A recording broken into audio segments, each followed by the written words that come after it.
नमस्कार राम राम सभी दोस्तों को। तो आप सभी लोग अच्छे होंगे। आज अपन बात करने वाले हैं कुछ वेरी इंपॉर्टेंट बातों पे जो आपको ध्यान से सुननी चाहिए।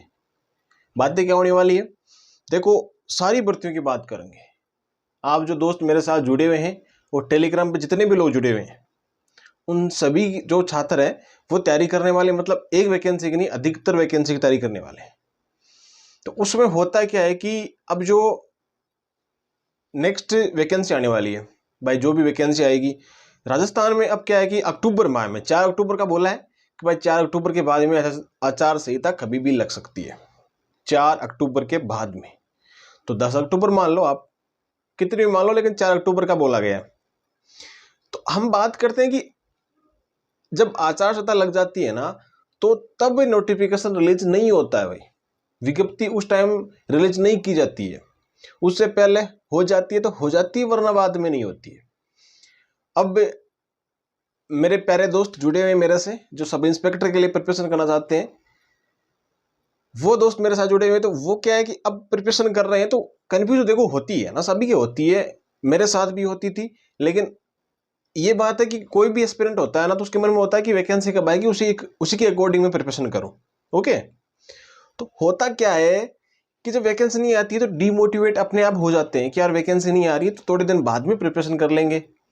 अगर कोई बाहर जाके पढ़ना चाहता है तो वो भी नहीं चाहता कि यार एक बार यहीं अपन स्टॉपेज कर लेते हैं, बाद में जाएंगे जहां पर भी पढ़ना है अपने को, जयपुर वगैरह सिटी वगैरह में।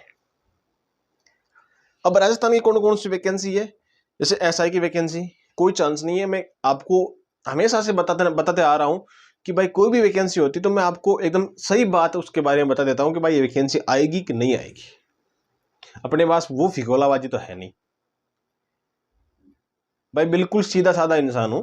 जो बात मेरे को न्यूज मिलती है मैं उसी को आपके साथ शेयर कर देता हूं।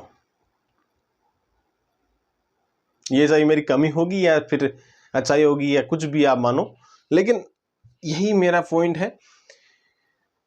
अब एसआई की वैकेंसी है ना, एसआई की वैकेंसी नहीं आएगी इस साल, तो बिल्कुल भी नहीं आएगी। कोई फाइल वाइल कहीं नहीं पहुंची है, अगले साल तक का आप आराम से अगले साल तक आएगी। मैं आज ही आपको बता दूं इस बात की, मैंने जितनी इन्फॉर्मेशन लेनी थी ना, इन्फॉर्मेशन उतनी ले लिया भाई। ये वैकेंसी नहीं आने वाली, एसआई की वैकेंसी तो भूल जाओ एक बार आप। नेक्स्ट ईयर ही पर इसकी आएगी। तैयारी करते हो तो चलो तैयारी करो, 1-1.5 साल की इसमें तैयारी मांगता है, तो सब इंस्पेक्टर बनना होता है उसमें 1-1.5 साल की तैयारी करनी पड़ती है। अब बात करते हैं अपन एसआई के लिए। देखो सारा कंटेंट मैं खुद आपको एसआई के लिए दूंगा, जितनी भी मतलब एसआई की मेरे साथ लगी हो ना, बहुत सारे सभी मिलके काम करेंगे कि भाई हाँ एसआई के लिए सारा कंटेंट एकजुट करके आप सभी के साथ में, और श्योरिटी के साथ बता रहा हूं उसमें से बाहर नहीं जाने देंगे, वादा करता हूं आपसे मैं भाई। और बोलो, आगे वैकेंसी की बात करते हैं। आरआईएसएफ, आरएसी, एलडीसी वगैरह, और भी एएसआई, महिला एएसआई वाली, ये भर्तियां भी मुश्किल है भाई। सीधी बात बता रहा हूं, बुरी लगे तो माफी चाहता हूं, लेकिन ये भर्तियां बहुत मुश्किल है। अगर आना होगा तो एक मतलब 5% चांस बन रहा है अक्टूबर से पहले पहले आ जाए, या 20 सितंबर को आरआईएसएफ की आ सकती है, बाकी चांस नहीं है। आरएसी का तो अक्टूबर में बता रहे हैं कि अक्टूबर में आने का चांस है, लेकिन आरएसी की भर्ती नहीं आएगी भाई।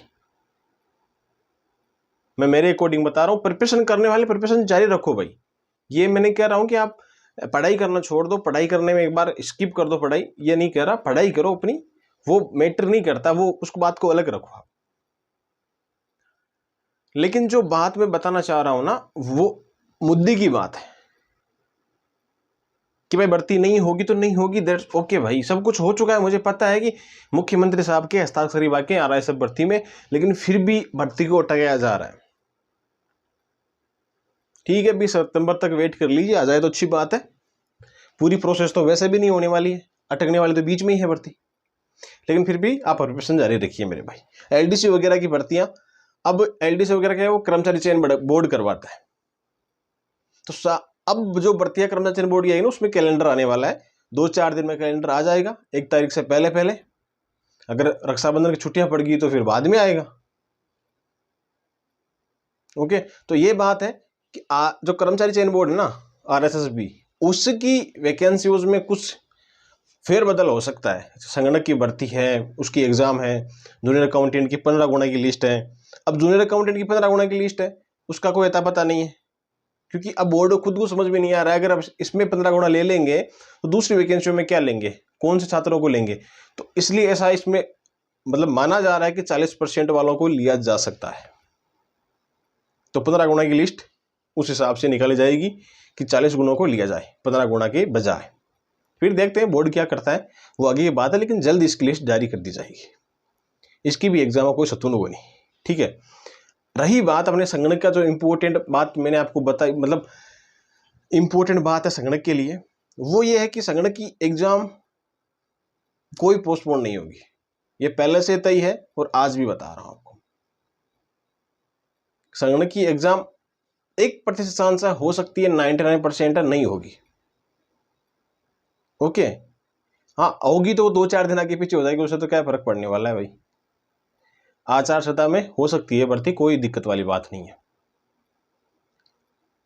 और संगणक के लिए सबसे इंपॉर्टेंट बात यह है कि 2 सितंबर से पहले आप ये जो नोट्स है ना, इंडियन इको, राजस्थान इको सर्वे उसमें इंक्लूड है, संगणक के लिए इंपॉर्टेंट है। और कंप्यूटर ये मात्र और मात्र 31 रुपए में आपको मिल रहे हैं, बिल्कुल नॉर्मल। जो जिसके पास नॉर्मल पैसे होते हैं ना, बिल्कुल भी कम, भाई जो छात्र फाइनेंशियल कंडीशन ठीक नहीं होती है वो भी इसको परचेज कर सकता है आराम से।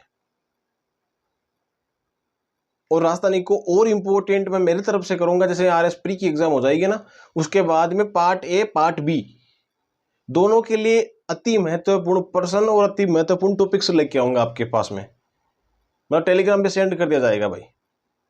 तो इसलिए मैं कह रहा हूं आप टेंशन बिल्कुल ना लो। जो भाई लगातार मेरे से जुड़ा हुआ है ना, वो जिस जान से मेहनत कर रहा है, उसका सिलेक्शन पक्का हो जाएगा,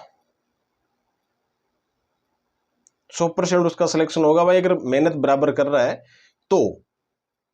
ऐसे तो जो भेज रहा हूं उसको देख लिया, पढ़ा नहीं, लिखा नहीं, फिर तो कैसे ही होगा। साथ साथ हो काम करते हो नहीं, पढ़ाई करते हो नहीं, तो फिर तो क्या ही होगा।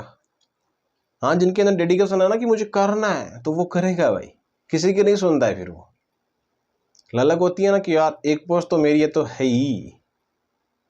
आपको एक सच बात बताऊं क्या, मतलब मेरा जब मैंने ये प्लेटफॉर्म स्टार्ट किया था ना, किसी ने भी साथ नहीं दिया, किसी ने भी साथ नहीं दिया भाई।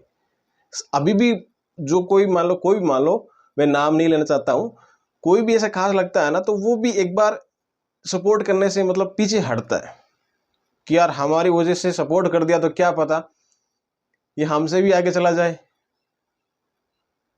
हमसे आगे नहीं तो फिर बाद में अगर ये चला भी गया तो आपको पता है दोस्त, चाहे मैं कितना भी कुछ भी हो जाऊं, लेकिन एक धरातल पर रहना चाहिए इंसान को। इन बातों में कुछ नहीं रखा है भाई, हमेशा सिंपल बंदा बन के रहो ना। क्या है पड़ा है जिंदगी में, मस्त होके रहो। अपने को भगवान सब कुछ दे रहा है, मेहनत कर रहे हैं अच्छी, मेहनत अपनी है, सब कुछ अपना है, तो कौन छीन सकता है उसको। सब कुछ मैंने मेरे दम पे स्टार्ट किया, सब कुछ। इसीलिए कहता हूं जो भी करना है ना, अपने दम पे करो, किसी दूसरे के सहारे मत रहो।